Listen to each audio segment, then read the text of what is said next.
کچھ ایسے جانے مانے چہروں سے آپ کی ملاقات ہوئی ہے جو کبھی پی ٹی آئی میں نظر آتے تھے، سو آپ کیا سمجھتے ہیں کہ آج بھی وہ پی ٹی آئی کے ساتھ اسی طریقے سے سنسیئر ہیں کہ آج بھی اگر مذاکرات کی بات ہوتی ہے تو پی ٹی آئی کے فیور میں ہوتی ہے، یا ان کو تھوڑا سا ایک قدم پیچھے ہٹنے کا کہا جاتا ہے؟ جی بہت شکریہ آکاشا. دیکھیں مجھے نہیں پتا وہ پی ٹی آئی کے ساتھ ہیں مخلص یا نہیں، لیکن وہ ملک کے ساتھ کم از کم مخلص نظر آئے آج ہمیں. اور جو اس نیشنل ڈائلاگ کمیٹی کے مشاورتی اجلاس پہ جو گفتگو ہوئی ہے وہ اس ملک کے لیے ہوئی ہے اور ملک میں بہتری لانے کے لیے، سیاسی استحکام لانے کے لیے بات ہوئی ہے. یہ بالکل اگر سابق وزیر اطلاعات ہیں فواد چودھری اگر انہیں اس کا کریڈٹ نہ دیں تو زیادتی ہوگی، حالانکہ اسے بڑی تنقید کا نشانہ بنایا جا رہا تھا حکومت کی جانب سے بھی اور پی ٹی آئی کی جانب سے بھی. مگر وہ ایک کوششوں میں لگے رہے. ان کی کوشش یہ ہے کہ سب سے پہلے جو خواتین قیدی ہیں، اسیران ہیں، ان کی رہائی ہو سکے، پھر جو سختیاں ہیں وہ کم ہو سکیں. اور اس میں جو اعلامیہ بھی جاری ہوا ہے اس کے اندر ایک تو سیاسی اسیران کی بات کی گئی ہے، خواتین قیدیوں کی تو فوری رہائی کی بات کی گئی ہے، لیکن سیاسی اسیران اور ان کے اندر جو بانی پی ٹی آئی ہیں عمران خان صاحب، ان کا بھی نام مطلب شامل ہے چونکہ انہوں نے سب کی بات کی ہے. اور لیکن بانی پی ٹی آئی کا ذکر نہیں، مطلب انہوں نے کہ تمام سیاسی تو سیاسی اسیران تو بانی پی ٹی آئی کو بھی سیاسی اسیر ہی ہیں. وہ کوئی آپ کو ایسا فیل ہو رہا ہے کہ انڈائریکٹلی بات کی گئی ہے، بانی پی ٹی آئی کی رہائی کی بھی بات کی ہے؟ جی بالکل کی گئی ہے، لیکن اس میں ٹھہرے نا، اس میں دو تین چیزیں ہو رہے ہیں. ایک تو انہوں نے یہ کہا ہے ایک اینڈ کے اوپر جناب president of Pakistan, prime minister of Pakistan اور میاں نواز شریف صاحب، ان تین پر مشتمل ایک کمیٹی ہونی چاہیے. وہ یہ پہلے گڈ جسٹر کے طور پر یہ اقدامات کریں اور پھر ان کی یہ کوشش ہوگی کہ یہ پی ٹی آئی سے بات کریں اور پی ٹی آئی کو بھی پھر اس مشاورتی عمل میں شامل کریں. دیکھیں آج کے اس اجلاس میں نہ تو نون لیگ تھی نہ پی ٹی آئی تھی، اور اتفاق کی بات ہے کہ پیپلز پارٹی بھی وہاں پر موجود نہیں تھی. تو یہ ایک جوڑنے کی باتیں ہو رہی ہیں اور محمد علی دورانی پچھلے تقریباً 2.5 سالوں سے یہی کوشش کر رہے ہیں. وہ بھی ایک مفاہمتی فارمولے کے اوپر ہیں. شاید خاقان عباسی وہاں پر موجود تھے، لیاقت بلوچ صاحب وہاں پر تھے. گفتگو یہی ہو رہی ہے کہ ہم نے کسی طریقے سے جو سیاست آج انتہائی تلخ ماحول میں داخل ہو چکی ہے، آج بھی وہ 77 کی سیاست کا حوالہ دیا گیا. اس وقت اگر اپوزیشن اور ذوالفقار علی بھٹو شہید کے درمیان مذاکرات ہو سکتے ہیں اور وہ کامیاب ہو سکتے ہیں تو آج کیوں نہیں ہو سکتے؟ آج کیوں نہیں ہو سکتے؟ 77 میں شاید اتنی چیزیں نہ ہوئی ہوں، لیکن آج ہم دیکھ رہے ہیں کہ خواتین کے اوپر واٹر کینن دسمبر میں استعمال ہو رہا ہے. بیگم نصرت بھٹو مرحوم کے سر پر لاٹھیاں تو برسائی گئی تھیں، لیکن یہاں پر آج ہم یہ بھی دیکھ رہے ہیں کہ جو مریم نواز صاحبہ یا فریال تالپور صاحبہ کے ساتھ یہ نہیں تھا، لیکن آج علیمہ خان اور جو دوسری خواتین ہیں ان کے اوپر واٹر کینن سوشل میڈیا بھی نہیں تھا بھائی. بالکل. سگیر چودھری صاحب آپ کے سامنے ایک سوال رکھنا چاہوں گی. رانا ثناءاللہ ایک طرف پہلے ہم نے دیکھا مذاکرات کی باتیں کرتے ہیں، اس کے بعد ہم نے دیکھا کہ بھئی مذاکرات نہیں ہونے چاہیے، مذاکرات کی مخالفت بھی ان کی جانب سے سامنے آئی. پھر انہوں نے کہا کہ مذاکرات ہونے چاہیے، لیکن اگر P T I street movement کی طرف جاتی ہے، اس جانب بڑھتی ہے تو پھر مذاکرات کی طرف سے انکار ہی سمجھے. رانا ثناءاللہ حکومت کے ڈائلاگ کی تیاری کا بھی اس وقت دعویٰ کر رہے ہیں، مگر پی ٹی آئی پر انارکی کے الزامات بھی لگائے جا رہے ہیں. ایک طرف کچھ اور کہہ رہے ہیں، ایک طرف کچھ اور کہہ رہے ہیں. یہ عدم اعتماد کیسے دور کیا جائے گا؟ گزارا یہی ہے کہ جو وزراء ہیں وہ اس طرح کے بیانات کیوں دے رہے ہیں؟ اگر آپ مذاکرات کے لیے سنجیدہ ہیں تو پھر رانا ثناءاللہ سمیت دیگر جتنے بھی وزراء ہیں وہ اس طرح کے متضاد بیانات کیوں دے رہے ہیں؟ بالکل. یہ متضاد بیانات اس وقت دیے جاتے ہیں جب آپ نے صرف مذاکرات کھیلنے ہوں اور کوئی اس کا عملی نتیجہ جو ہے وہ سامنے نظر نہ آئے. صرف آپ نے انگیج کرنا ہے. اب انگیج کرنے کے لیے 8 فروری ہے اور اس کے بعد یہ ابھی کشمیر میں بھی حالات خراب ہونے والے ہیں، چونکہ 16 جنوری کی انہوں نے بھی عوامی جوائنٹ ایکشن کمیٹی جو ہے انہوں نے ہڑتال کا اعلان کیا. وہ ان کی ہڑتال جو ہے وہ بہت سخت ہوتی ہے اور وہ پورے کشمیر کو ہلاک رکھ دیتی ہے. اس میں پاکستان ایک میجر سٹیک ہولڈر ہے تو اس کے بھی انتظامات کرنے ہیں. تو جو رانا ثناءاللہ صاحب ہیں وہ ہر روز ایک بیان دیتے ہیں ٹی وی پہ آ کے، ہر روز روزانہ کی بنیاد پر. آپ پچھلے کوئی 20-25 دن سے دیکھ لیں کہ وہ مسلسل بیانات دیتے ہیں اور پرائم ٹائم میں آ کے جو ہے وہ بیانات دیتے ہیں اور وہ شو باقاعدہ منتخب کرتے ہیں، اس میں آتے ہیں، پھر آ کے اپنی ایک پالیسی دے دیتے ہیں. اس کو ہم کیا گورنمنٹ کی پالیسی سمجھیں، رانا ثناءاللہ صاحب کا ذاتی خیال یا ذاتی رائے سمجھیں یا پھر کچھ اور سمجھیں؟ اگر آپ مذاکرات کے لیے راضی ہیں تو پھر گیو اینڈ ٹیک ہوتا ہے، فلیکسیبلٹی ہوتی ہے. رانا ثناءاللہ صاحب کے ساتھ ایک زیادتی ہوئی تھی، دیکھیں ان کے خلاف ایک مقدمہ درج ہوتا منشیات کا، جو بعد میں پروو ہوا کہ وہ غلط تھا. ٹھیک ہے. شہریار رانا ثناءاللہ صاحب کو یہ آئیڈیا نہیں ہے کہ غلط مقدمے میں وہ کتنی عرصے تک قید رہے تھے, وہ بھی تو اسیروں میں شامل رہے تھے نا, تو یہ سیاسی بنیادیں ہوا تھا مقدمہ درج. رانا ثناءاللہ صاحب کو خود اپنے اس مقدمے کے حوالے سے دیکھنا چاہیے, اور اس کے بعد پھر مذاکرات کا دوسرا مرحلہ ہوتا ہے. کیا جو مسلم لیگ نون ہے وہ مفاہمت یا مذاکرات کے بغیر حکومت میں آ جاتی ہے؟ ان کی تو اسٹیبلشمنٹ سے کبھی بنتی نہیں ہے. وہ کیسے آتی ہے؟ ہمیشہ آپ دیکھ لیں تاریخ اٹھا کے کہ کتنی مرتبہ وہ باہر گئے, کتنی مرتبہ وہ جیل گئے. اسی اڈیالہ جیل کے وہ بھی قیدی رہے ہیں.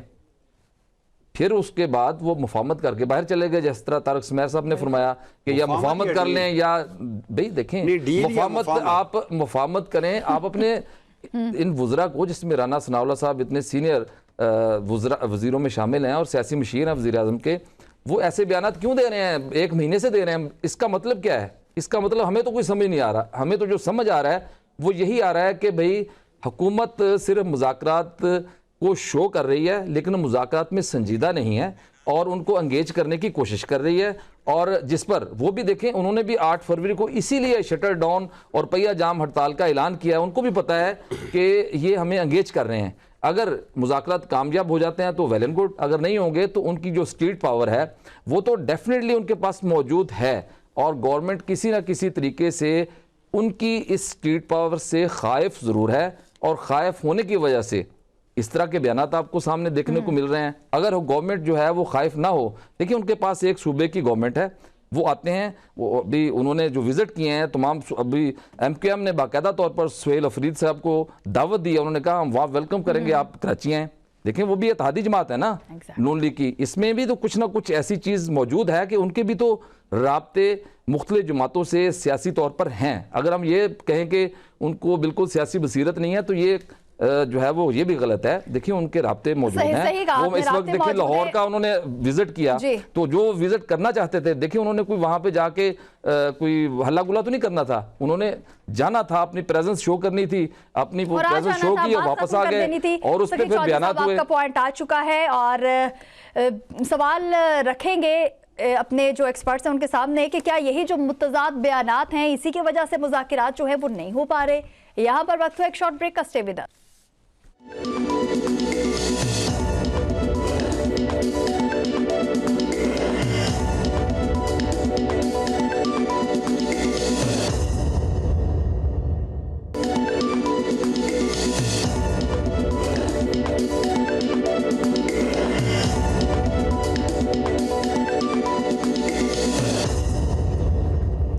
Welcome back. ایک مرتبہ پھر آپ کو خوش آمدید کہیں گے. اور طارق سمیر صاحب, فاروق ستار الزامات کی سیاست کو ختم کر کے مشترکہ حل پر زور دے رہے ہیں. بار بار اس حوالے سے ان کی جانب سے بات کی گئی ہے.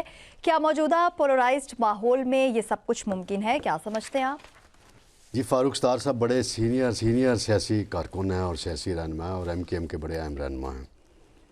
وہ جو کچھ آج کل ہو رہا ہے وہ بھی بھگت چکے ہوئے ہیں 2015 میں, اس سے پہلے بھی, اور مقدمہ بھگت چکے ہوئے ہیں. تو انہوں نے جو اپنے تجربے کی روشنی میں بات کی ہے, تو یہ دونوں کو انہوں نے میسج دیا ہے, پی ٹی آئی کو بھی اور حکومت کو بھی, کہ بھئی ذرا ماحول کو بہتر کریں.